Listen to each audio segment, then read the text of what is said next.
Merci, fidèle.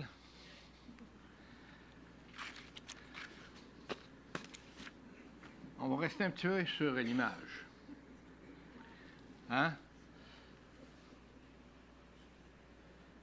Qu'est-ce qu'on prie dans ce temps-là? Seigneur, rassure-moi que je sois propre, hein? Avant de salir quelqu'un. Puis là, on dit, on va salir. Là, on voit un enfant qui est plein de boue, là. Fait que fort probable que les parents, là, je vais les rencontrer après le culte, là. C'est effrayant, laisser un enfant, salir un enfant comme ça? Non, non, non. Ce qui est venu sur mon cœur, c'est vraiment d'en arriver à voir, OK, ce qui est écrit dans Matthieu 7,3. Pourquoi vois-tu la paille qui est dans ton œil, dans l'œil de ton frère, et n'aperçois-tu pas la poutre qui est dans ton œil? Alors, Seigneur, je te demande vraiment de bénir ce temps de partage afin que moi, comme les autres, nous puissions grandir et comprendre vraiment ce que tu attends de nous. Amen. Alors, c'est un message qui est assez court de la part du Seigneur, n'est-ce pas? C'est assez bref, là, quand il dit pourquoi est-ce que c'est si difficile de voir la poutre qui est dans notre œil? Peut-être qu'elle est trop proche, je ne sais pas. OK? Mais en même temps, c'est qu'il faut réaliser que dans la parole, ça dit aussi que si on juge une personne, on peut s'attendre, pas trop proche du micro, on peut s'attendre à être jugé de la même manière. Et moi, je me souviens, quand je travaillais pour la DPJ à Québec, j'avais des parents qui étaient parfois colériques, qui avaient de la peine, de la tristesse et pouvaient être agressifs. OK? Et c'était de voir avec eux puis de leur dire, écoutez, si moi je m'adressais à vous comme vous m'adressez à moi, qu'est-ce que vous feriez? Je porterais plainte, on va le monter un peu, je porterais plainte immédiatement à vos patrons. Bon. Alors, ça veut dire que vous n'acceptez pas que je vous parle comme vous me parlez, mais moi, je dois accepter la manière dont vous me parlez. Alors, j'ai dit, on va arrêter la rencontre, je vais quitter, et quand vous serez en mesure d'avoir une attitude beaucoup plus agréable pour vous-même et pour moi, vous me rappellerez. Alors, j'ai eu à quelques reprises des portes qui ont claqué dans mon dos régulièrement, mais les téléphones ont toujours suivi par la suite pour s'excuser, exprimer qu'est-ce qui se passait et demander une nouvelle rencontre.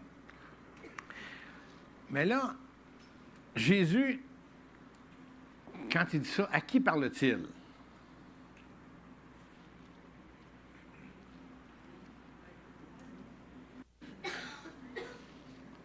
Jésus, il nous parle. C'est à nous autres. Bon, mais les chrétiens, on ne juge pas, voyons donc. Voir si on fait du mémérage, voir si on fait de la médisance. Voyons donc, pasteur François, qu'est-ce qui se passe? On ne fait jamais ça. OK. Mais ça se pourrait parfois qu'on doit prendre conscience que lorsque je juge une personne, c'est souvent parce que là, je fais face à mes propres insécurités. C'est-à-dire, je ne suis pas bien, je juge. Je vais vous donner un exemple personnel. L'autre jour, je m'en vais au Costco. Vous savez que c'est toujours bondé de monde. Tu cherches un stationnement, tu n'arrives pas à en trouver. Joanne étant dedans, je lui ai dit, je vais me trouver un stationnement près de la porte. Essayez. OK? Et là, je vois un monsieur qui s'en vient, comme ça, avec son chariot. Fait que j'ai dit, bon, ben, je vais me tasser, je vais lui donner un peu plus de place. Mais c'est pas ça. Plus je me tasse dans le centre, plus il se tasse dans le centre. Qu'est-ce que vous pensez que je me suis dit? Donc, qu'est-ce qu'il veut, lui? Il ne sait pas où il s'en va? Est-ce que ça ne serait pas un jugement gratuit? Je ne le connais pas. Alors, il se promène, il avance, mais là, j'arrête pas de me tasser. Puis là, à un moment donné, je m'effraie. Je dis, regarde là. Il va prendre une décision à quelque part. Et là, il arrive à hauteur de ma voiture, il fait...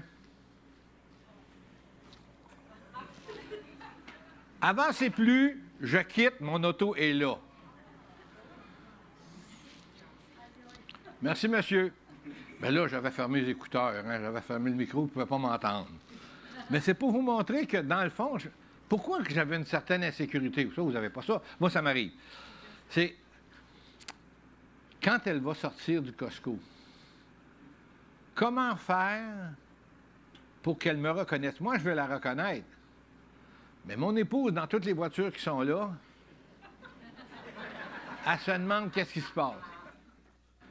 Le seul moyen que j'ai trouvé que mon épouse retrouve la voiture, c'est que j'amène mon chien, OK? Puis là, je baisse les fenêtres, OK?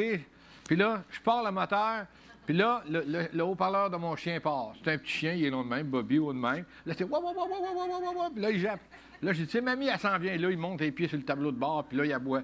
Là, je vous ai trouvé. OK? Mais c'est de voir que on doit aussi se connaître, savoir pourquoi on peut être nerveux. Pourquoi on pourrait être habité par de l'insécurité? Bien, on peut aller à la diapo. OK? Bien, souvent, on a tendance à juger, OK? Parce que vous savez, dans ce qui est écrit, l'humain aime ça, travailler en équipe. Et souvent, le moyen de sonder quand on est avec des personnes nouvelles, c'est de porter attention, puis on se fait dans notre tête des petits scénarios, des petits jugements, que lui est comme ça, elle est comme ça. Oh, elle a l'air bien bête un matin. Oui, mais pourquoi? Qu'est-ce qui s'est passé? C'est pas toujours facile. Qu'est-ce que vous diriez? Un matin, je file pas. Je rentre dans l'église. Comment ça va, pasteur? Ça va pas bien. Hein? Un pasteur qui va pas bien, qu'est-ce qui se passe?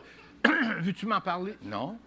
On m'a juste demandé comment vous allez, mais je suis pas obligé de dire, ben voici, il faut que je vous dise que j'ai oublié mes clés. Puis, je commencerai pas ça. OK? Je dois m'assumer, mais peut-être que si j'ai un inconfort, je vais dire non, regarde, ça va aller, là. Alors, je dois sécuriser la personne, mais en même temps, parfois, le jugement, il sert à faire quelque chose. Est-ce qu'il y a des compétitifs ou compétitives parmi nous? Je suis le seul. Ah non, on est deux. Ah, il y a 3, 4. Personne de compétitif. Ah, 2 mains là-bas. Hey, oh, là-bas aussi. Les autres, vous êtes passifs. Vous n'aimez pas ça gagner, vous autres? Vous n'aimez pas ça avoir raison? Ah, un autre monsieur, c'est bien ça. Merci de mon support. Hein? Là, je vais vous taquiner. La Bible dit que les menteurs n'hériteront pas du royaume de Dieu. Quels sont ceux qui sont compétitifs ce matin? Ah, il y a pas mal plus de mains. Bon. OK. Donc, ça se pourrait qu'à un moment ou à un autre, on essaie de prouver aux autres qu'on sait mieux quoi faire, comment le faire. Ça, ma femme me le dit des fois. François, je sais comment faire, mais étant donné que je suis très rapide sur la gâchette, je veux dire, des fois, je vais recevoir une tape parce que là, je suis allé trop vite. On doit laisser le temps aux autres aussi de s'ajuster. Parce que si on n'aime pas les gens, si on passe notre temps à juger les gens, Mère Teresa disait, si vous jugez les gens, vous n'avez pas le temps de les aimer. C'est pas pire, hein? Parce que nous sommes des êtres qui jugent, OK? Mais on oublie parfois que on est comme eux autres. On est tous humains. Ceux qui ne se sentent pas humains ce matin, là, c'est parce qu'il se passe de quoi qui ne va pas, hein? On est tous humains. On est tous sensibles. Et dans ce sens-là, on peut rouler, s'il vous plaît. Comment on peut le faire? Bien, là, je vais vous donner les définitions, mais il y a des versets qui apparaissent là qui sont importants. On peut le faire par la médisance, on peut le faire par le mépris, on peut le faire par la calomnie. Je vais voir les 3 aspects, un à la suite de l'autre. Maintenant, la médisance, c'est Faire du mal à quelqu'un dans le but de lui nuire. Ça veut dire que c'est fondé.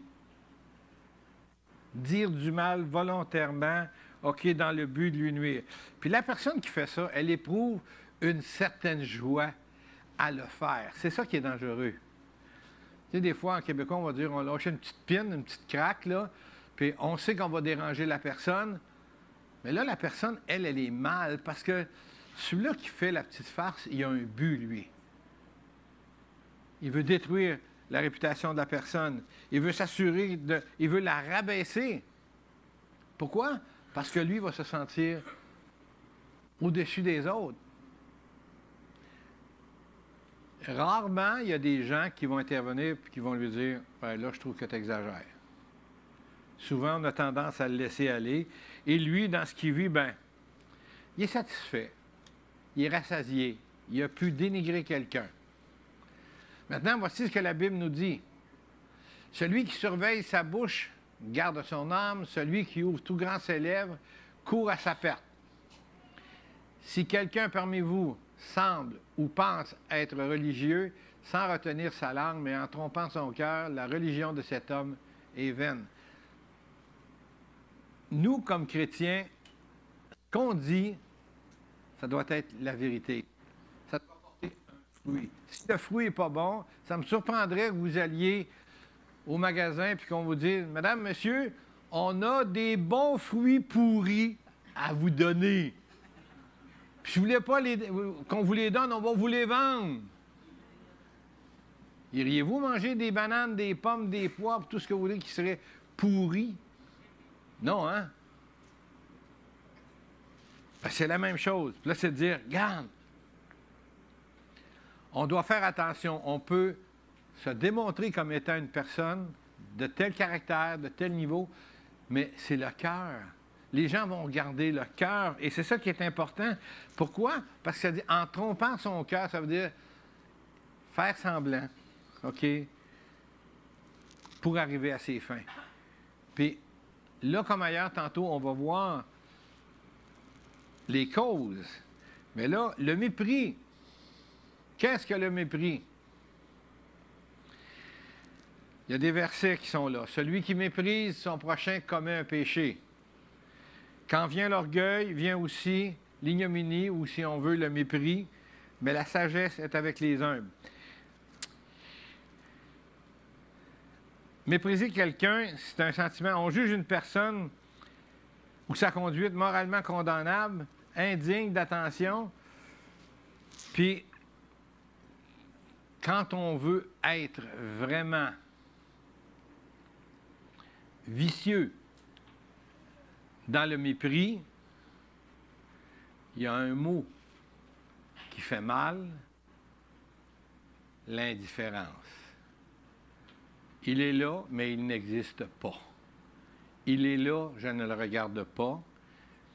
Il est là, je ne lui parle pas. Je suis indifférent. Est-ce que vous avez déjà vécu de l'indifférence de la part d'une personne? De parler puis d'avoir l'impression qu'on ne vous écoute pas, que la personne ne vous regarde même pas, c'est du rejet. Ça fait très mal. Et c'est de ça que le Seigneur veut nous avertir. Parce que ça se pourrait que comme croyants, comme chrétiens, on ait aussi cette habitude-là en nous. Parce qu'on est né de la chair. Qu'est-ce que vous voulez? Mais c'est des choses sur lesquelles il faut porter attention. Calomnier. Vous avez le verset. La calomnie est tellement grave aux yeux de Dieu qu'il la mentionne dans les 10 commandements, dans le 9e, quand il dit « Tu ne porteras pas de faux témoignages contre ton prochain ». Alors, la calomnie, c'est quelque chose qui est sans fondement, mais dont le but est de détruire la personne. Je me souviens, il y a quelques années, dans la région de Montréal, il y a un professeur qui a été accusé d'agression sexuelle par une adolescente. Perdu son emploi. Je pense que sa femme l'a quitté. Ses enfants ne voulaient rien savoir de lui. Parce que, sans être jugé par la cour. Il était coupable aux yeux de tous. Je pense que c'est 3 ans plus tard, l'adolescente s'est rétractée en disant que c'était une machination parce qu'elle était jalouse que monsieur avait, sans attention particulière, mais que monsieur était pas aussi bonne avec elle, pas aussi intentionné avec elle qu'avec les autres. 3 ans. Elle voulait se venger. Maintenant, ça se peut que comme chrétien, on ait des blessures qui nous amènent à dire « je ne pardonne pas, je ne fais pas ça ». Mais la source de ces mots-là, c'est souvent la colère, la rancune, la raillerie, l'amusement, la vanité. Et ça, là, ça peut aller très loin. Il y a des personnes qui ont eu des idéations suicidaires. Il y en a d'autres qui ont passé à l'acte parce que c'était tellement lourd. Le dénigrement des gens qui étaient autour d'eux était tellement lourd et pesant qu'ils ne pouvaient plus vivre avec ça. Et l'apôtre Paul mentionne aussi quelque chose. Je vous ai nommé les sources de ces attitudes.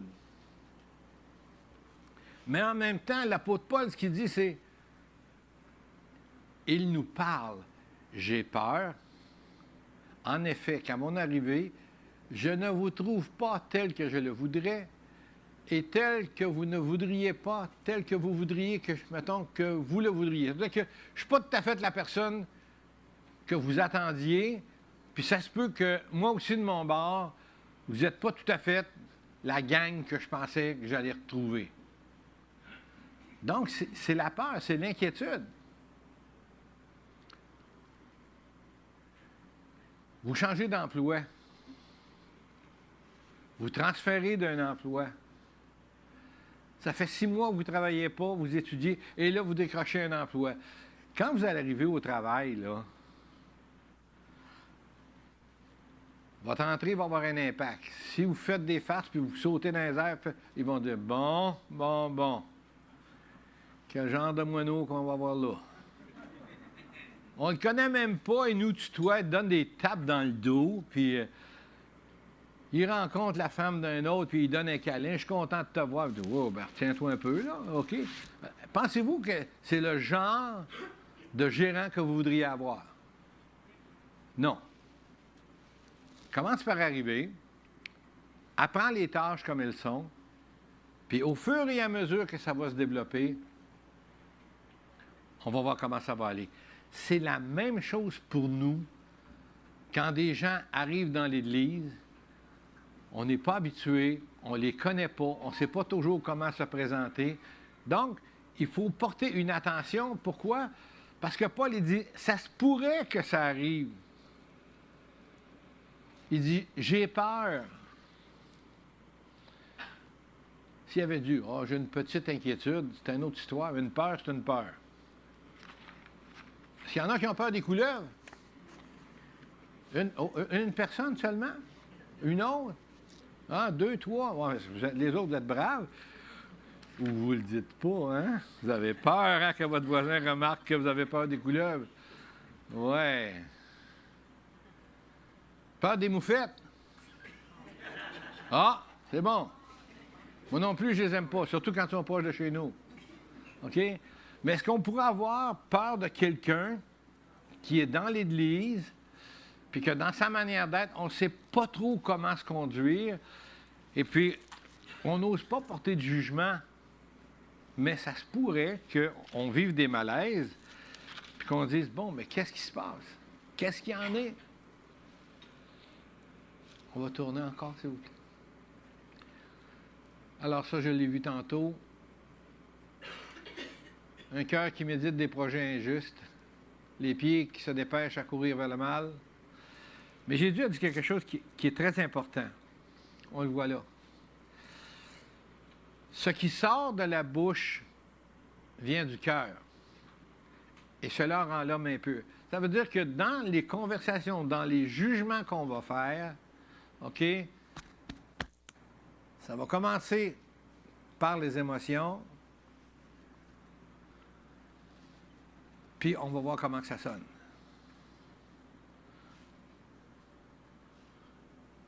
Joseph, je t'aime vraiment avec l'amour du Seigneur.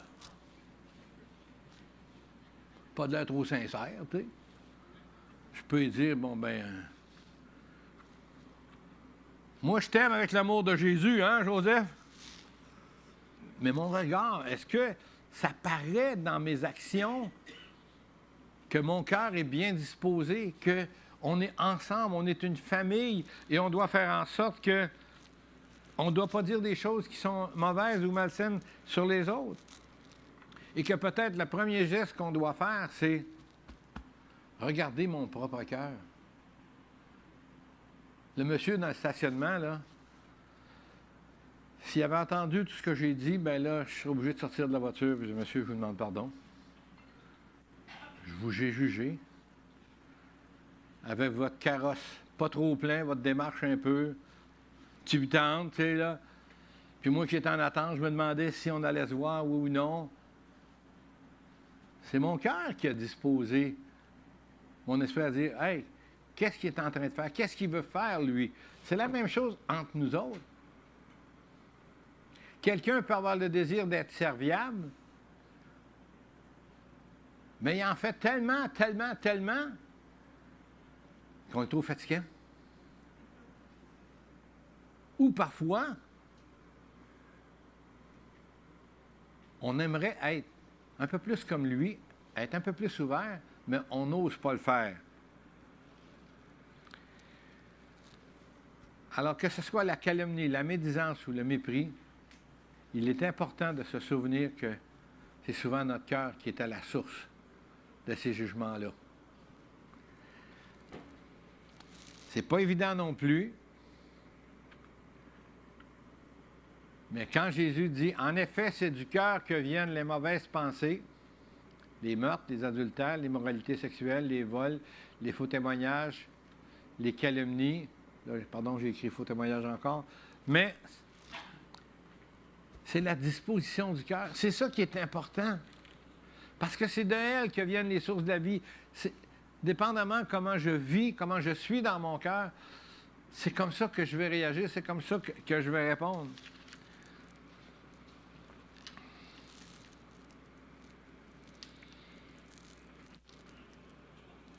Pourquoi Jésus a dit, pourquoi ne vois-tu pas la poutre qui est dans ton œil avant de voir la paille? Vous souvenez-vous du bon blé et de l'ivraie? OK? Pensez-vous que le maître qui a dit à ses serviteurs, écoute, pendant que tu mets de la bonne graine, là, mets-en donc de la mauvaise, qu'on ait un peu plus de trouble à la fin, là, regarde. Pensez-vous que le maître aurait accepté qu'un de ses serviteurs mette de la mauvaise graine? Non. Alors, clairement, ce que ça laisse voir, c'est que c'est pas Dieu qui est à la source du mal. Le mal ne vient pas de Dieu, mais du mal qui va essayer de semer de la zizanie, OK, parmi nous. Qu'est-ce que dit le maître? Bien, regarde, on va attendre, on ne les arrachera pas, on va attendre la fin de la moisson. Après ça, on va faire des gerbes de blé. Avez-vous vu des gerbes de blé, comment c'est beau? OK? Ça part du sol, à peu près 3 pieds comme ça, serré en haut, et ça monte. C'est ce qu'ils faisaient à l'ancienne avant de faire des balles de foin. OK? Mais là, c'est difficile de le voir. Alors, si des gens ont de la misère l'un avec l'autre, il faut être capable de discerner, OK? Puis faire attention, puis dire, Seigneur, que veux-tu que je fasse ou qu'est-ce que je peux comprendre de cette situation-là? Ça peut prendre un certain temps. Vous savez, si Dieu était comme une machine distributrice, je pense qu'on serait souvent dans la machine. 2 $ pour un vœu pieux, 5 $ pour un vœu qui va être réalisé dans 3 jours, 20 $ dans 5 jours. Peut-être que la caisse serait pleine. OK? Mais c'est pas de même que ça marche avec le Seigneur. Le Seigneur veut travailler nos cœurs, puis il est patient et miséricordieux, puis dire, sois patient aussi. Examine ton cœur, vois qu'est-ce qu'il y en est, cherche-moi pour que je puisse être en mesure, OK, de voir ce qu'il y en est. Puis voyez-vous, les causes, c'est, la Bible, ce qu'elle nous dit, c'est veiller à ce que nul ne se prive de la grâce de Dieu et qu'aucune racine d'amertume poussant des rejetons ne produise du trouble et que plusieurs n'en soient empoisonnés ou infectés ou empoisonnés. Être empoisonné, ça peut vouloir dire que c'est quelque chose qui a pris racine dans nos cœurs. On peut être infecté. Qu'est-ce qui peut nous avoir infecté? Une blessure non guérie. Quelque chose qu'on a vécu, OK?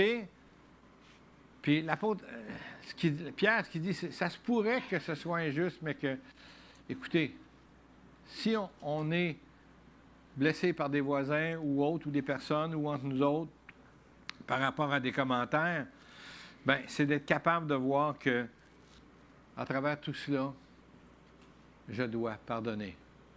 On continue. Est-ce que ça pourrait être aussi un refus de pardonner?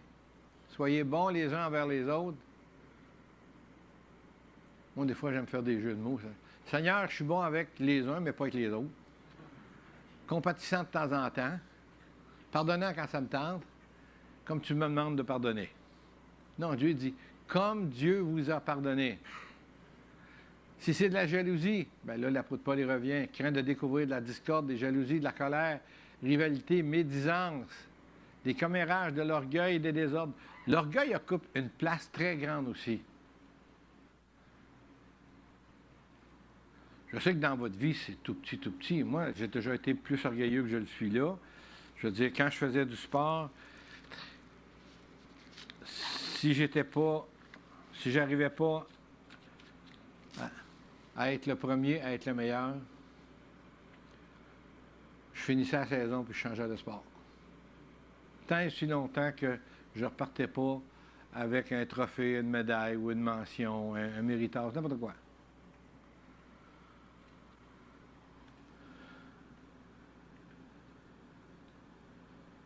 J'ai 35 médailles et trophées dans une boîte chez nous dans le garage. Ça ne m'a pas donné ce que je cherchais.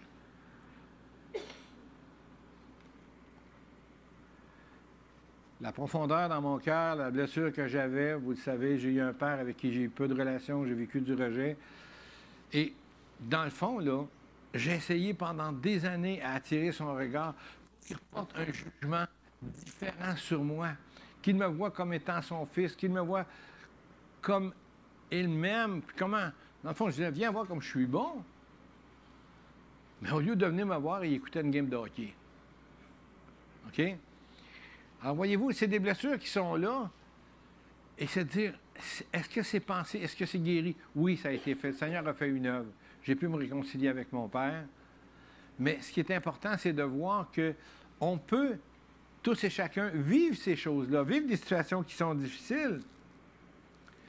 L'ennemi, ce qu'il veut faire, c'est nous détruire. Fait que là, étant donné que, vous savez, dans la Bible, ça dit, on ne se bat pas contre la chair et le sang, mais contre toute principauté. Bien là, il faut croire qu'effectivement, il y a des choses qui se passent au plan spirituel.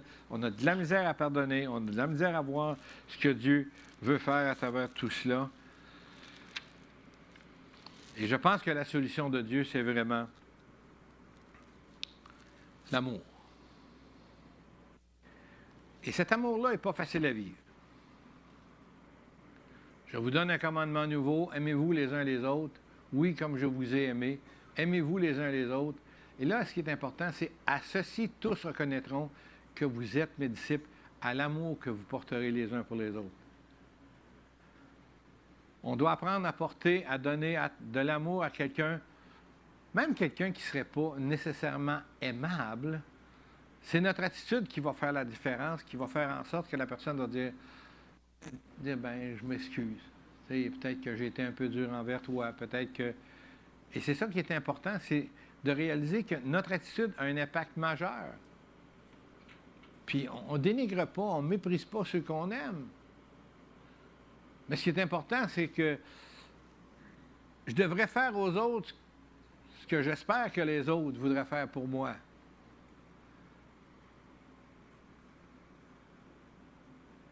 Si je veux que quelqu'un soit bienveillant envers moi, je peux être bienveillant envers les autres. Quelqu'un d'autre va être bienveillant à mon endroit. Mais si je le suis envers les autres, je sème dans leur vie de la bienveillance, de l'amour. Et ça, c'est quelque chose que le Seigneur veut qu'on fasse.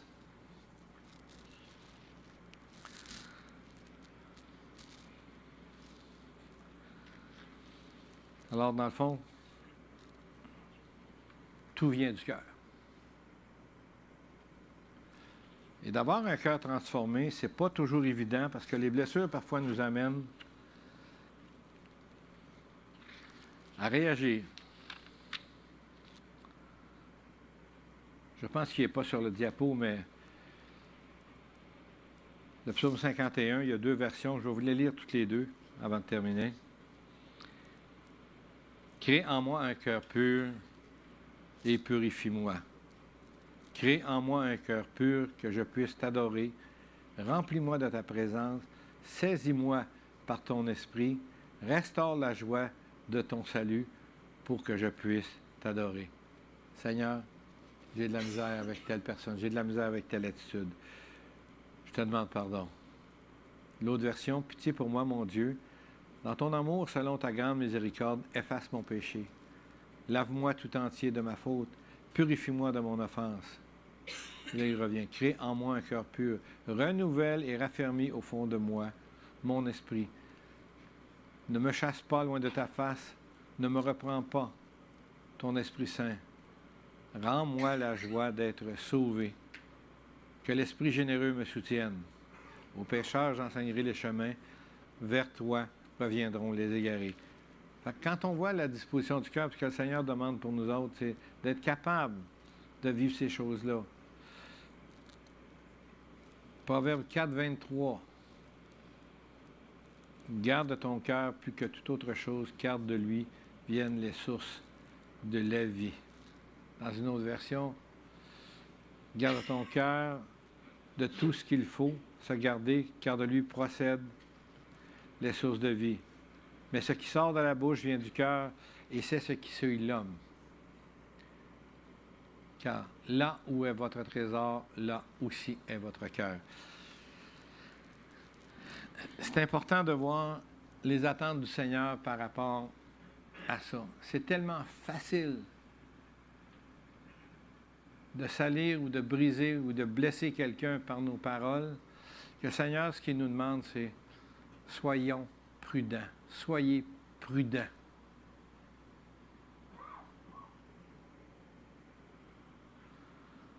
Vous dites un mot, « Ah, je m'excuse, c'est pas ça que je voulais dire. » Allez revoir la personne dans 10 ans, puis elle va se souvenir du mot que vous avez dit, que vous n'étiez pas supposé dire, que vous ne vous souvenez pas, puis qu'elle se souvient encore. Bien. Tu as été dur. Tu as été méchant. Tu as été sans compassion. Je demanderai aux gens de la louange de s'avancer, s'il vous plaît.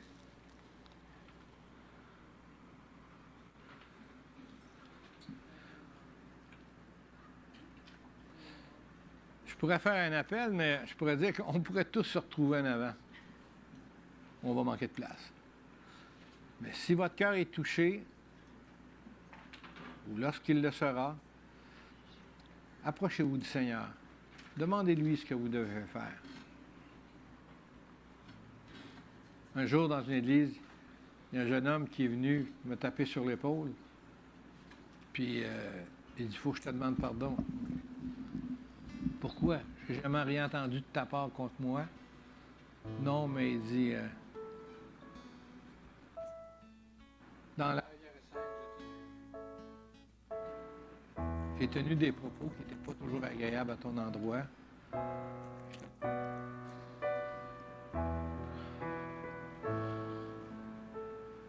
J'ai eu la gentillesse de me protéger en disant, « Veux-tu bien me dire ce que tu as dit? » Ça ne me tentait pas parce que là, c'est mon cœur qui aurait été troublé. J'ai dit, c'est correct. Je te pardonne. OK? Mais dans mon cœur, je ne recommence plus. Mais je pense que ce geste-là a été quand même significatif pour la personne qui dit « Je reconnais avoir posé un propos ». Alors, si jamais ça vous est arrivé, puis que le Seigneur, par son Esprit Saint, vous dit « Va voir telle personne », ne commencez pas à suspecter qu'à toutes les fois que quelqu'un va voir une personne, elle va lui demander pardon, peut-être lui demander comment ça va, s'ils vont dîner ensemble, hein? Mais si le Seigneur vous met à cœur vraiment de contacter une personne envers qui vous avez porté un jugement ou des fois un peu de mépris, vous êtes le seul avec le Seigneur qui le savait, mais de se l'avouer à soi-même, c'est déjà beaucoup.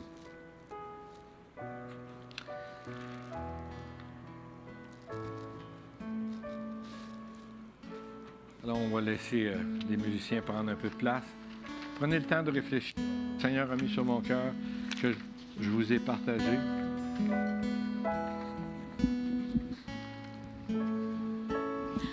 Peut-être que des fois, ça a fait « ouch », mais le Seigneur veut travailler. Que nous soyons dociles à son enseignement.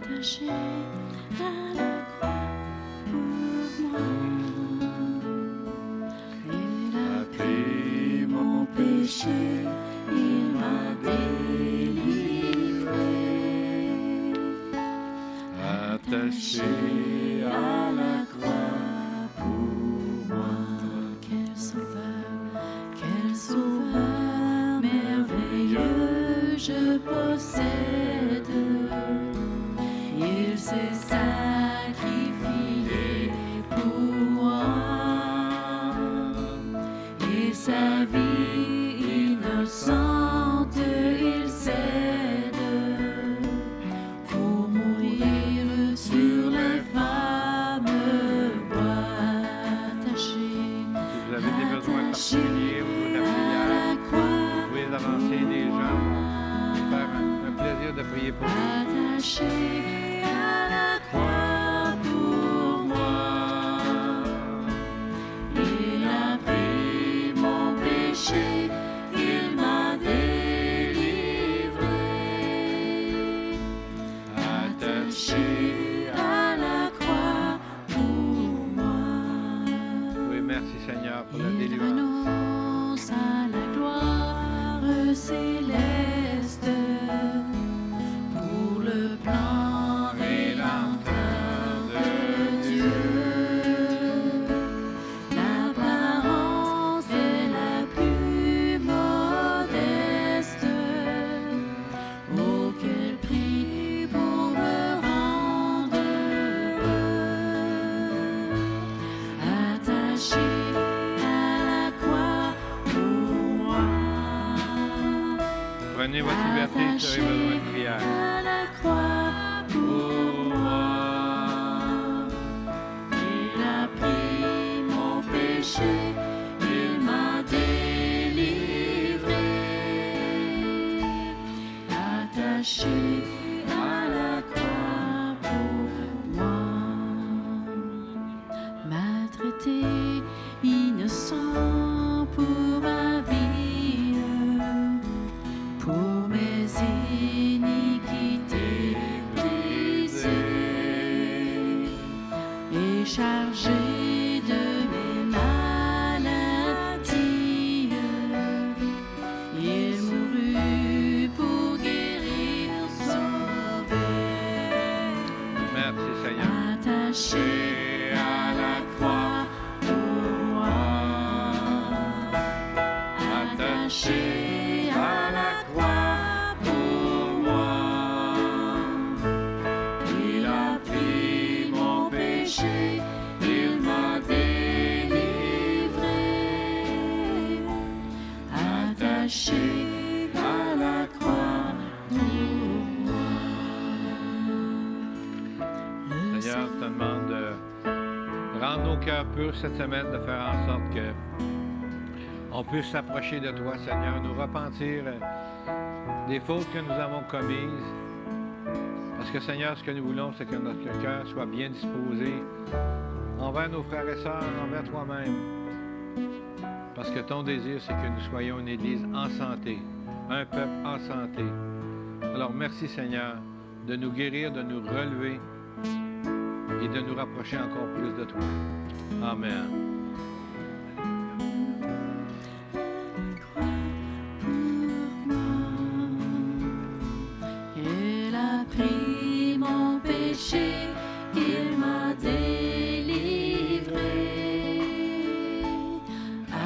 accroché à la croix pour moi. Soyez bénis, passez une belle semaine. Que Dieu parle à vos cœurs et au plaisir de vous voir dimanche prochain. Amen.